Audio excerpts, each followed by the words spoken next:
اور عقل رکھنے والوں کے لیے ہم نے آیتیں کھول کھول کر بیان کر دی ہیں۔ وَهُوَ وہی ہے الذی جس نے انشأکم پیدا کیا تم کو من نفس واحدہ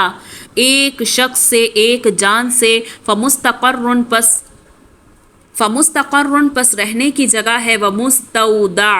اور سپرد ہونے کی بھی ایک جگہ تمہاری متعین ہے۔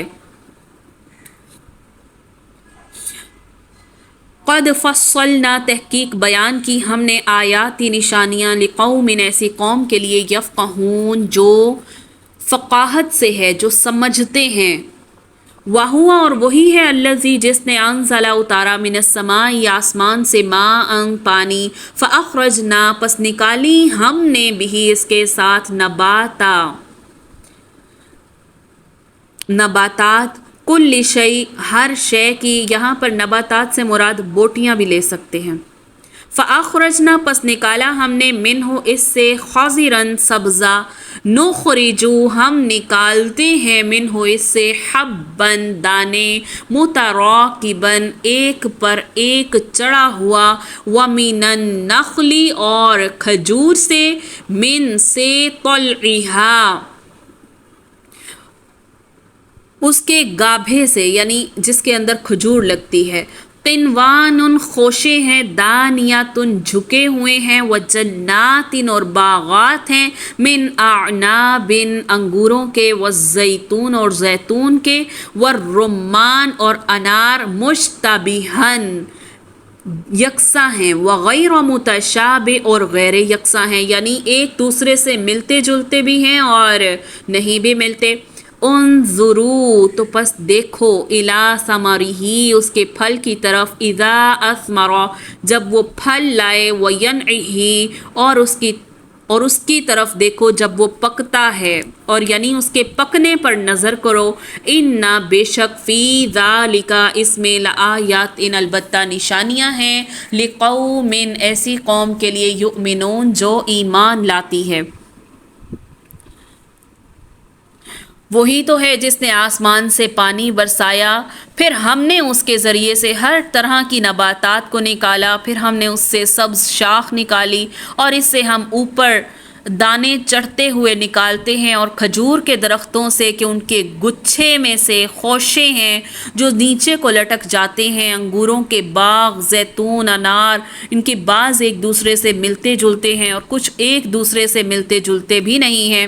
ہر ایک کے پھل کو تو دیکھو جب وہ پھلتا ہے، اس کے پکنے کو تو دیکھو، اس سب میں دلائل ہیں ان لوگوں کے لیے جو ایمان لاتے ہیں۔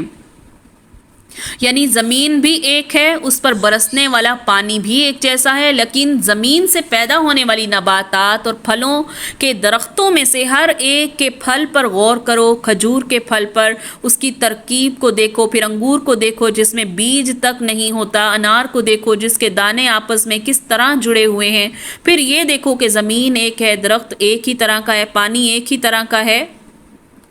لیکن ایک کا پھل ناقص ہے، دوسرے کا عمدہ ہے، ایک درخت کا عمدہ پھل، ایک کا ناقص پھل۔ لگنے سے لے کر اس کے پکنے تک کے مراحل پر غور کرو، ایک ایک بات سے تمہیں اللہ کی قدرت کے نشانات ملتے ہیں۔ مسئلہ سارا یہی ہے کہ کوئی غور کرنے والا تو ہو، اور اگر کوئی نہیں تو عام معلومات سمجھ کر ان میں غور و فکر کرنے کی زحمت ہی گوارا نہیں کرتے، تو یہ اللہ کی نشانیاں ان کو کہاں نظر آ سکتی ہیں۔ وَجَعَلُوا اور مقرر کرتے ہیں للہ اللہ کے لیے شرکاء شریک جنوں کو، وَخَلَقَهُمْ اور حالانکہ پیدا کیا ان کو، وَخَرَقُوا اور باندھ لیے ہیں لہو اس کے لیے، بنینا بیٹے، وَبَنَاتٍ اور بیٹیاں، بغیر علم بغیر علم کے۔ لوگوں نے جنوں کو اللہ کا شریک ٹھہرا، بے سمجھے، یہ جھوٹی بہتان والے، دیکھیں تو صحیح، اسی نے تو ان کے لیے بیٹے اور بیٹیاں ہیں بنائی ہیں، اور وہ اللہ کے ساتھ شریک ٹھہراتے ہیں، اللہ کے بیٹے اور بیٹیاں نعوذ باللہ گھڑ لیتے ہیں۔ وہ ان باتوں سے جو اس کی نسبت بیان کرتے ہیں، وہ پاک ذات ہے اور بلند ہے، سبحانہ وہ پاک ہے، وتعالی اور وہ بلند ہے، عما اس سے جو یصفون وہ بیان کرتے ہیں۔ یعنی اللہ کی ان سب نشانیوں کے باوجود اور یہ جاننے کے باوجود کہ اللہ کے بغیر کوئی ہستی ان کو پیدا کرنے میں اس کی شریک نہیں ہے، تو ان مشرکوں نے بعض اپنے ہی وہم و گمان سے یہ طے کر لیا کہ اتنی وسیع کائنات کا پورا نظام بھلا اللہ کیسے سنبھال سکتا ہے۔ بھئی تم لوگوں کو اس سے کیا،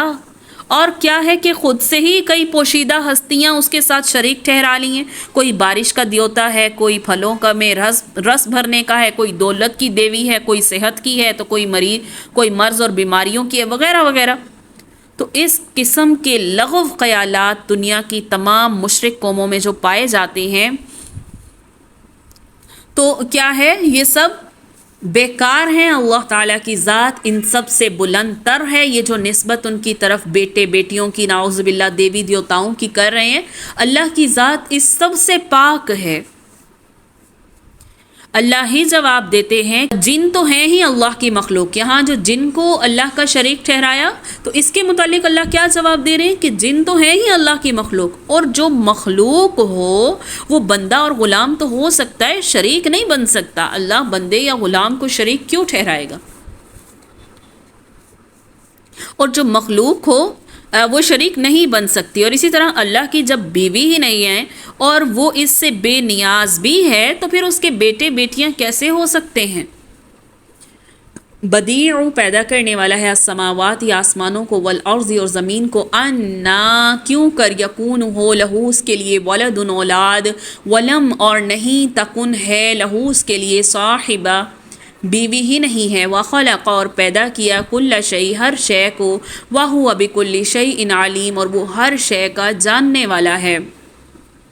وہی آسمانوں اور زمین کا پیدا کرنے والا ہے، اس کی اولاد کہاں سے ہوگی جبکہ اس کی بیوی ہی نہیں ہے، اور اس نے ہر چیز کو پیدا کیا ہے اور وہ ہر چیز سے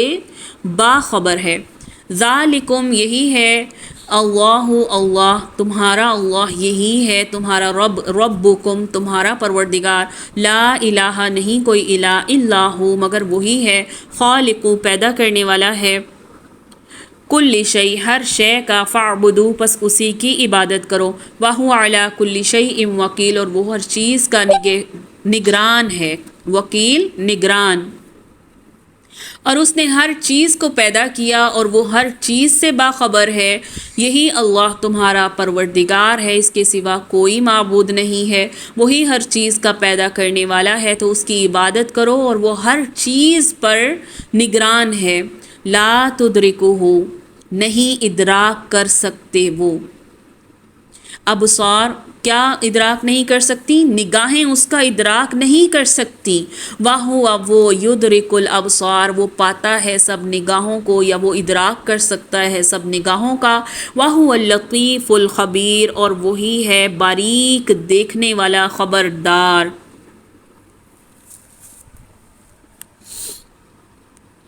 ان تمام چیزوں کو پیدا کرنے والی سب سے عظیم ہستی اللہ ہی کی ہستی ہے، جسے انسان اپنی آنکھوں سے دیکھ نہیں سکتا مگر وہ ہر کسی کو دیکھ رہا ہے۔ تو مسروق بن اجدع کہتے ہیں کہ میں سیدنا عائشہ رضی اللہ عنہ کے پاس بیٹھا تھا، انہوں نے مجھے مخاطب کر کے کہا، ابو عائشہ یعنی مسروق کی کنیت تھی، 3 باتیں ایسی ہیں کہ ان میں سے کوئی بات بھی اگر کسی نے کہی تو اس نے اللہ پر جھوٹ باندھا۔ جس نے کہا کہ محمد صلی اللہ علیہ وسلم نے شب معراج میں اپنے رب کو دیکھا، اس نے اللہ پر بڑا جھوٹ باندھا، کیونکہ اللہ تعالیٰ فرماتا ہے لا تدرکہ الابصار وہو یدرک الابصار وہو اللطیف الخبیر۔ تو امیر المؤمنین اب یہاں پر کیا ہے، اس وقت وہ کہتے ہیں کہ میں اس وقت تکیہ لگائے ہوئے تھا، میں اٹھ کر بیٹھ گیا اور کہا، امیر المؤمنین جلدی نہ کیجیے، کیا اللہ تعالیٰ نے یہ نہیں فرمایا وَلَقَدْ رَآهُ نَزْلَةً أُخْرَى؟ تو سیدنا عائشہ فرماتی ہیں اللہ کی قسم میں نے اس بارے میں رسول اللہ صلی اللہ علیہ وسلم سے پوچھا تھا، تو آپ صلی اللہ علیہ وسلم نے فرمایا وہ تو جبرائیل تھے جنہیں میں نے دیکھا تھا، اور دونوں بار ان کی اصلی صورت میں نہیں بلکہ آسمان سے اترتے دیکھا، اور وہ اتنے بڑے تھے کہ زمین و آسمان کے درمیان کی فضا بھر گئی تھی۔ اور جس نے یہ سمجھا کہ رسول اللہ صلی اللہ علیہ وسلم نے اللہ کی طرف سے بھیجی گئی وحی میں سے کچھ چھپایا، اس نے بھی اللہ پر جھوٹ باندھا، کیونکہ اللہ تعالیٰ فرماتا ہے یا ایھا الرسول بلغ، اور جس نے یہ سمجھا کہ محمد صلی اللہ علیہ وآلہ وسلم کل کو ہونے والی بات جانتے ہیں، یعنی غیب کا علم رکھتے ہیں، گویا اس نے بھی اللہ پر جھوٹ باندھا، کیونکہ اللہ تعالیٰ فرماتے ہیں قل لا يعلم من في السماوات والارض والغیب الا اللہ، نہیں کوئی جانتا، علم صرف اللہ ہی کو ہے غیب کا، اس کے علاوہ کوئی نہیں جانتا۔ البتہ قیامت کو انسان اللہ تعالیٰ کو دیکھ سکے گا، قیامت میں تو دیکھ سکے گا، لیکن جیسا کہ یہ آیات میں ذکر کیا اور احادیث سے بھی ثابت ہے، لیکن اللہ تعالیٰ کی ذات ایسی ہے جو کائنات کی رتی بھر چیز بھی اس کی نظر سے غافل نہیں ہے، وہ ہر لمحے ان کی خبر گیری کر رہا ہے، ان کی چھوٹی موٹی ضرورت کو پورا کرتا رہتا ہے۔ قد تحقیق جاءکم، آئی ہیں تمہارے پاس، بصائر، یہ دلائل آئی ہیں، من ربکم، تمہارے رب کی طرف سے، فمن، پھر جس نے ابصر، دیکھ لیا، فلنفسی، پس اپنی جان کے لیے، ومن، اور جو کوئی عامی یا اندھا ہوا، فعلیہا، تو وہ بھی اس کی جان کے لیے ہی ہے۔ وما انا، اور نہیں میں، علیکم، تمہارے اوپر، بحفیظ، نگہبان نہیں ہوں۔ کیا فرمایا کہ اے محمد صلی اللہ علیہ وسلم ان سے کہہ دو کہ تمہارے پاس رب کی طرف سے روشن دلائل پہنچی ہیں، تو جس نے ان کو آنکھیں کھول کر دیکھا اس نے اپنا ہی بھلا کیا، فلی نفس ہی، تو یہ اس کے اپنی ہی جان کے لیے بھلا ہے، ومن عمی فعلیہا، اور جس نے دیکھے اندیکھا کر دیا، یعنی جو اندھا بنا رہا، اس نے بھی اپنے حق میں ہی برا کیا ہے، اور میں تمہارا نگہبان نہیں ہوں۔ وَكَذَلِكَ، اور اسی طرح، نصرف، ہم بیان کرتے ہیں آیات، نشانیاں، وَلِيَقُولُوا، تاکہ کہیں وہ، وَلِيَقُولُوا، تاکہ وہ کہیں، درستہ، پڑھا ہے تو نے کسی سے، درس سے ہے نا، درس سبق کو کہتے ہیں، تو پڑھا ہے تو نے کسی سے، وَلِنُبَيِّنَهُ، تو تاکہ بیان کریں ہم اسے، لِقَوْمٍ، ایسی قوم کے لیے، يَعْلَمُونَ، جو جانتے ہیں، اتبع، پیروی کر، ما، اس کی جو، اوحیا، وحی کی گئی، لئی کا، آپ کی طرف، میں ربک، آپ کے رب کی طرف سے، لا الہ، نہیں کوئی الہ، الا ہو، مگر وہی ہے، وَأَعْرِضْ، اور منہ پھیر لے، عن المشرکین، شرک کرنے والوں سے۔ پچھلی آیت میں کیا فرمایا کہ قرآن آپ نے کس سے سیکھا، یعنی کہتے ہیں نا کہ ہم نے، تو نے کسی سے پڑھا ہے، تو اللہ تعالیٰ کے وجود اور اس کی معرفت کے لیے بہت سے ایسے دلائل ذکر کر دیے گئے ہیں کہ اگر کوئی شخص ان میں غور و فکر کرے گا تو یقیناً وہ حقیقت کو پا لے گا، اور اسی میں اس کا بھلا ہے، اور جو خود ہی کچھ نہیں سمجھنا چاہتا وہ خود ہی اس کا نقصان برداشت کرے گا، یعنی جو پیچھے آیا نا کہ وہ اپنے ہی نفس کا بھلا کرے گا اور اپنے ہی نفس کے لیے برا کرے گا۔ اس کے بعد یہ کلام عرب کا، یعنی عربی زبان میں قرآن ہے، لیکن یہ اتنا فصاحت اور بلاغت پر مشتمل ہے کہ رسول اللہ صلی اللہ علیہ وسلم یہ فرما رہے ہیں کہ جو لوگ ان بصیرت افروز دلائل میں غور و فکر کی زحمت ہی گوارا نہیں کرتے، تو میرے ذمے یہ ڈیوٹی نہیں ہے کہ میں یہ دلائل ایسے لوگوں کو دکھا کے یہ سمجھا چھوڑوں، میرا کام یہ نہیں ہے، میں نگران نہیں ہوں کسی پہ، میں کسی کا نگہبان مقرر نہیں کیا گیا، میں نے بتا دیا جو عقل رکھتا ہے اپنی عقل کی بنا پر غور و فکر کرے۔ وَلَوْ، اور اگر، شاء اللہ، اگر چاہتا اللہ، ما اشرکو، نہ وہ شریک کرتے، وما، اور نہیں، جعلنا کا، کیا ہم نے تمہیں، علیہم، ان پر، حفیظا، نگہبان مقرر نہیں کیا، وما، اور نہیں، انت، آپ، علیہم، ان پر، بی وکیل، آپ ان کے نگران نہیں ہیں، ولا تسبوا، اور مت برا کہو، الذین، ان لوگوں کو، یدعون، جو پکارتے ہیں، من دون اللہ، اللہ کے علاوہ، فیسبوا، پس وہ برا کہنے لگیں گے، اللہ کو، عدوم، زیادتی ہے، بغیر علم، بغیر علم کے، کذالک، اسی طرح، زینا، ہم نے مزین کیا، ہم نے زینت دی، لکل امت، ہر فرقے کے، عملہم، ان کے عمل کو، ہر ایک کے فرقے کے اعمال ان کی نظروں میں اچھے کر دکھائے، ثم، پھر، الی ربہم، ان کے رب کی طرف، مرجعہم، ان کو لوٹ کر جانا ہے، فینبئہم، پس خبر دے گا ان کو، بما، اس کی جو، کانوا، تھے وہ، یعملون، وہ عمل کرتے۔ آیت نمبر 106 میں ہے آپ خود اس طریقے پر چلتے رہیے، اتبع ما اوحی الیک من ربک، آپ خود اس طریقے پر چلتے رہیں جس کی وحی آپ کے رب نے آپ کی طرف کی ہے۔ آگے لا الہ الا اللہ واعرض عن المشرکین، اللہ کے سوا کوئی لائق عبادت نہیں اور مشرکین کی طرف خیال نہ کریں۔ پہلے بتایا جا چکا کہ یہ جو صورت تھی اس کے متعلق یہ آتا ہے کہ یہ تقریباً 1 سال ہجرت سے 1 سال پہلے نازل ہوئی تھی، سوائے 6 آیات کے۔ اس وقت مسلمانوں پر بڑی آزمائش کا دور تھا، اس وقت یہی حکم تھا کہ مشرکوں سے کنارہ کش رہا جائے۔ لیکن جب مکہ فتح ہو گیا اور اسلام کو غلبہ حاصل ہو گیا تو پھر یہ حکم نہیں رہا، ٹھیک ہے۔ یعنی یہاں پر جو آیا نا کہ آپ خود اپنے طریقے پر چلتے رہیں اس کے مطابق جو آپ کو وحی کی جاتی ہے، تو پھر یہ حکم نہیں رہا۔ پھر بعد میں کہہ دیا گیا کہ اب جنگ کا حکم آ گیا، اب ان کے ساتھ جنگ کرو، اور کعبہ میں ان کا داخلہ ممنوع کر دیا گیا۔ انشاءاللہ سورہ توبہ میں پڑھیں گے۔ اور آگے کہا وَلَوْ شَاءَ اللَّهُ مَا أَشْرَكُوا وَمَا جَعَلْنَاكَ عَلَيْهِمْ حَفِيظًا وَمَا أَنْتَ عَلَيْهِمْ بِوَكِيلٍ، اگر اللہ کو منظور ہوتا تو یہ شرک ہی نہ کرتے، اور ہم نے آپ کو ان پر نگران نہیں بنایا اور نہ آپ ان پر مختار ہیں۔ وَلَا تَسُبُّوا الَّذِينَ يَدْعُونَ، اور گالی مت دو، برا بھلا مت کہو ان کو جو لوگ اللہ کو چھوڑ کر عبادت کرتے ہیں، کیونکہ پھر وہ جاہلانہ ضد سے گزر کر اللہ کی شان میں گستاخی کریں گے۔ ہم نے اسی طرح ہر طریقے والوں کو ان کا عمل پسندیدہ بنا کر دکھا دیا، پھر جب وہ اپنے رب کے پاس جائیں گے وہ ان کو بتا دے گا وہ جو کچھ کرتے تھے۔ اہل ایمان کو یہی کہا جا رہا ہے کہ صبر اور ضبط سے کام لو، غصے میں آ کر ان کے جھوٹے معبودوں کو برا بھلا نہ کہہ دینا، ورنہ رد عمل کے طور پر وہ تمہارے حقیقی اللہ کو گالیاں دینا شروع کر دیں گے اور تم خود ہی اللہ کو گالی دینے کا سبب بن جاؤ گے۔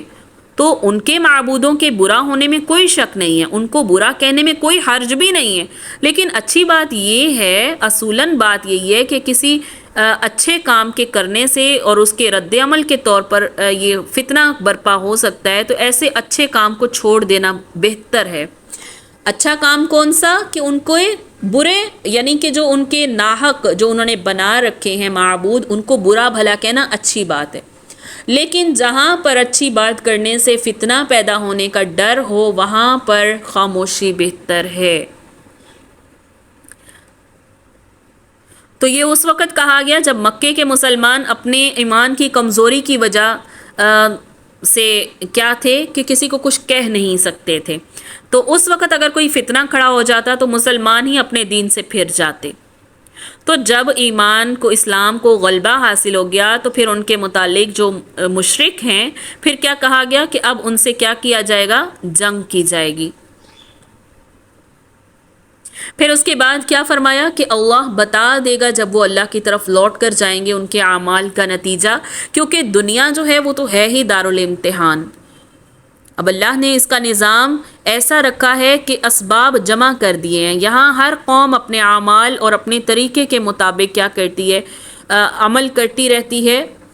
اور اللہ کے پاس وہ محفوظ ہوتا رہتا ہے۔ اب اللہ کے سامنے جب وہ جائیں گے تو حقائق سامنے آ جائیں گے، ہر ایک کو پتہ چل جائے گا کہ دنیا میں جو وہ کام کرتا رہا ہے وہ کیسا کام تھا۔ وَأَقْسَمُوا، اور قسم کھائی تھی انہوں نے، باللہ اللہ کی، جہدہ سخت، ایمانہم قسمیں ان کی، لئن البتہ اگر جاءتہم آئے گی ان کے پاس، آیتن کوئی نشانی، لیؤمنن البتہ ایمان لائیں گے، بہا اس کے ساتھ، قل کہہ دو، انما الآیات بے شک نشانیاں، عند اللہ اللہ کے پاس ہیں، وما یشعرکم اور کیا چیز معلوم کرواتی ہے تم کو، انہا یہ کہ اذا جب جاءت آئے گی، لا یؤمنون نہیں ایمان لائیں گے۔ یعنی کیا بات ہو رہی ہے؟ اور یہ لوگ اللہ کی سخت قسمیں کھاتے ہیں کہ اگر ان کے پاس کوئی نشانی آئے تو اس پر ضرور ایمان لے آئیں گے۔